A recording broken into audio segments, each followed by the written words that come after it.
Assalamualaikum warahmatullahi wabarakatuh.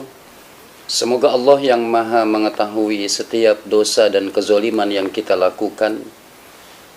Semoga Allah mau menolong kita untuk kita mau mengakui bahwa sesungguhnya diri ini adalah hambanya yang lemah, bahwa sesungguhnya diri ini adalah hambanya yang berlumur dengan dosa-dosa dan kesalahan.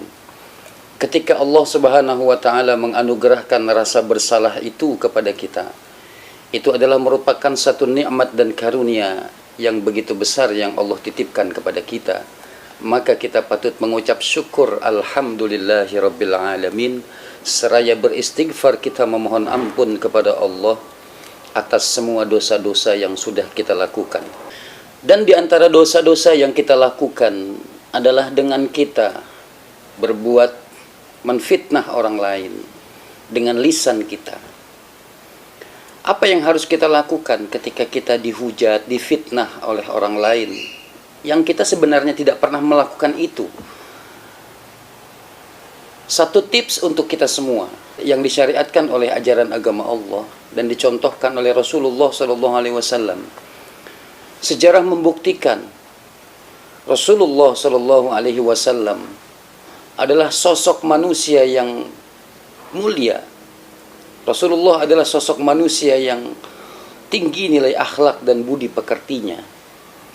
Dalam dakwah Rasulullah selalu dihujat, difitnah, dicaci dan dimaki. Rasulullah disebut pendusta agama. Rasulullah disebut sebagai orang yang mengada-ngada dalam beragama dan lain sebagainya. Dan Rasulullah tidak pernah membalas apa yang mereka lakukan. Rasulullah selalu mendoakan kepada orang yang berbuat zalim kepadanya.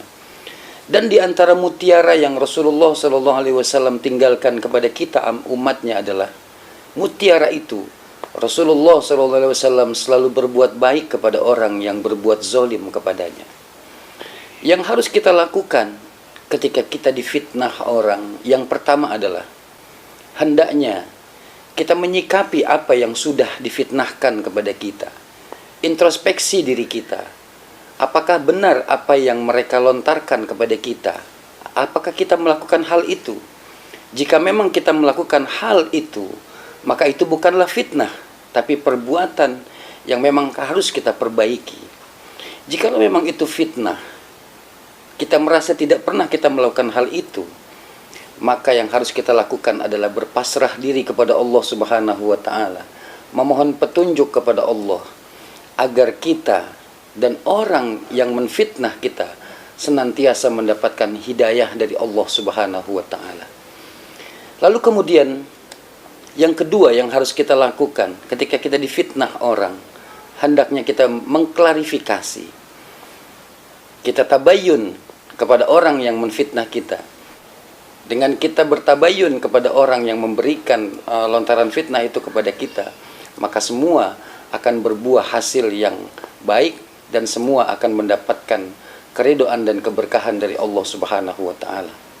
Yang terakhir, yang ketiga adalah ketika kita difitnah orang, hendaknya kita senantiasa memohon kepada Allah Subhanahu wa ta'ala agar kita dihindarkan dari fitnah dunia dan fitnah akhirat. Semoga apa yang saya sampaikan ini mendatangkan manfaat untuk kita semua. Terima kasih. Hadanallahu ayyakum ajma'in. Tsumma assalamualaikum warahmatullahi wabarakatuh.